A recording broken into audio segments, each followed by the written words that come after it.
Mayor, nice to speak to you, sir. Thank you very much. Great to be on with you.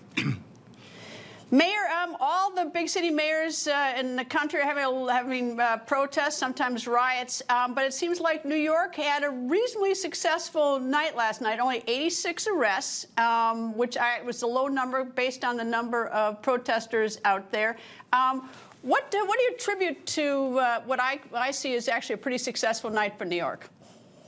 Well, it's a combination of things, and it's something experience helps, and seeing protests of this magnitude throughout the years, not only in law enforcement, but also as the county executive of Brooklyn, we know that there are those who travel our country, embed themselves into issues like Antifa and others, and they have one goal in mind, and that is to provoke and to create disruption and disorder, particularly with our law enforcement community. We identify them, immediately remove them from the crowds, and take proper police practice when they cross the line.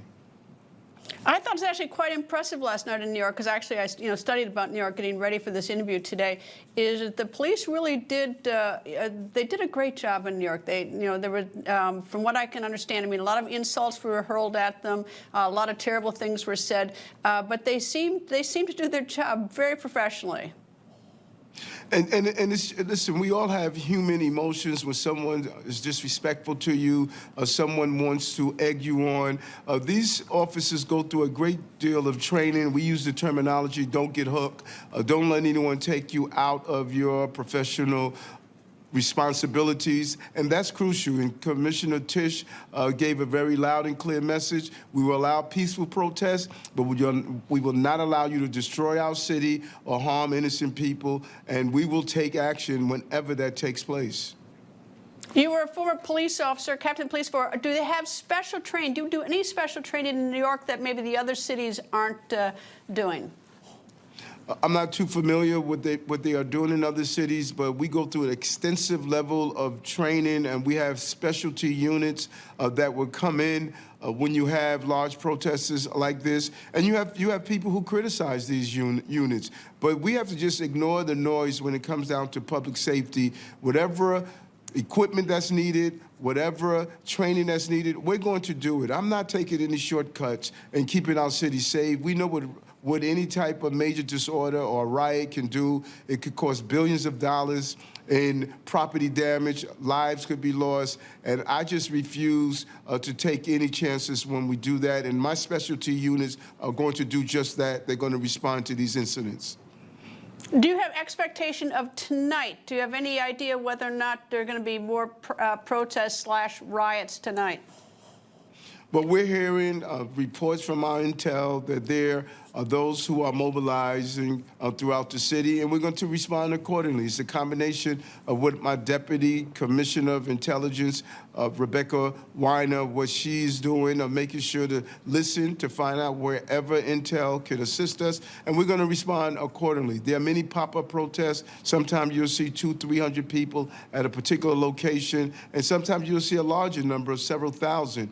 But this department is really trained to handle large crowds and disruptive environments, and we respond accordingly. Do you have, I mean, during the anti-Semitic protests that I covered recently, like at Columbia University, there were outsiders. Are these some outsiders coming in specifically to stir up trouble? Do you have that?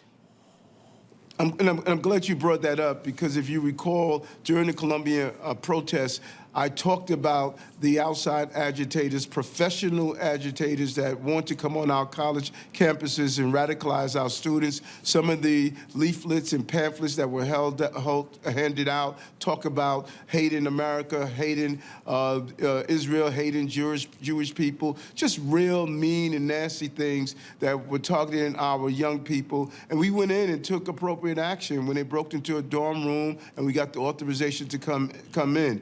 So yes, and we found that there were those who were professionals, that they came from other parts of the country and actually agitated and pushed to participate in the taking over Hamilton Hall. We're seeing that here as well. These are professional people who believe in disruption and destruction of property, and we're asking parents to say, it's 10 a.m. Do you know where your children are? They should not be on our streets destroying property in the city. What's sort of interesting about New York, as I said, I've dug deeper into this. In the last 8 months, you've had a decline in crime in New York. I mean, it's actually quite, amazing what's going on in New York, as, people may want to go back to New York who may have left New York. What do you assign as the reason why you're seeing a decline in violent crime in New York? You have to take your hats off to our men and women of the law enforcement community. Their level of consistency, even under horrific criticism by those who live on social media and just want to attempt to criticize no matter what these officers are doing. But they've stood tall, closing major crimes, apprehending dangerous people, and going after those who are carrying guns. We removed over 21,000 illegal guns off our streets. And when you do an analysis of what the commissioner has done around safety zones, those hot zones where we know crime is always seem to take place for the most part, we have witnessed over the last 5 months a decrease in crime, the lowest number of shootings and homicide and recorded history of the cities. Our subways are safe again, 4.7 million riders, only an average of 5 felonies a day out of 4.7 million people. This is all about our police officers. They took that oath of office to serve and protect, and they are showing how to do that every day. Well, I know one person to be particularly proud would be former Congressman Charlie Wrangle, who was a legend in our city here in Washington, serving in Congress for so many decades. And tonight, and this week in New York, you're honoring Charlie Wrangle, who just recently died, because he was quite a character.